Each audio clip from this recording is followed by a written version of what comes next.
जी हाँ दोस्तों, ऋतिक ने किया मिताली को तलाक देने का फैसला। मुन्नी ने किया ऋतिक की बेटी को पालने का फैसला। जी हाँ दोस्तों, स्टार प्लस का ये शो सीरियल क्योंकि सास भी कभी बहू थी में आप सभी को देखने को मिल रहा है जबरदस्त ड्रामा।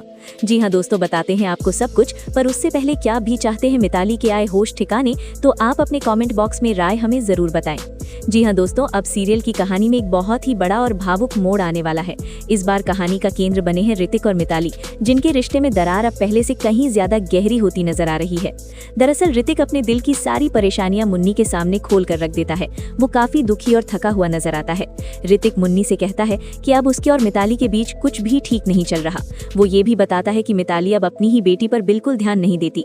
ऋतिक के शब्दों में साफ झलकता है कि वो इस रिश्ते से पूरी तरह टूट चुका है। वो मुन्नी से कहता है कि शायद अब समय आ गया है कि वो और मिताली अलग हो जाएं, क्योंकि उसे लगता है कि मिताली के बिना वो और उसकी बेटी ज्यादा खुश रह सकते हैं।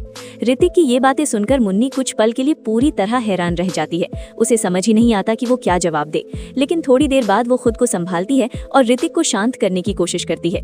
मुन्नी कहती है कि गुस्से में इतना बड़ा फैसला लेना ठीक नहीं होता। वो ऋतिक को समझाती है कि ये सिर्फ उसका और मिताली का मामला नहीं है, बल्कि उनकी छोटी बेटी की जिंदगी भी इससे जुड़ी हुई है।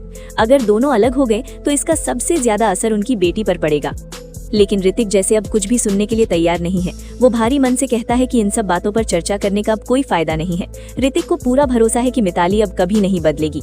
इतना कहकर वो अपनी बेटी को साथ लेता है और वहां से चला जाता है। जाते वक्त उसके चेहरे पर गहरी उदासी साफ दिखाई देती है। ऋतिक के जाने के बाद मुन्नी को स्थिति बहुत गंभीर लगती है। वो तुरंत तुलसी को फोन करती है और उसे सारी बात विस्तार से बताती है।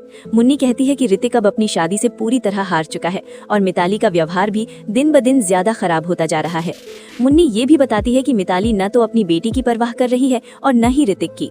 मुन्नी की बातें सुनकर तुलसी भी चौंक जाती है। उसे विश्वास ही नहीं होता कि ऋतिक इतना बड़ा फैसला लेने की सोच रहा है और घर में किसी को इसकी खबर तक नहीं है।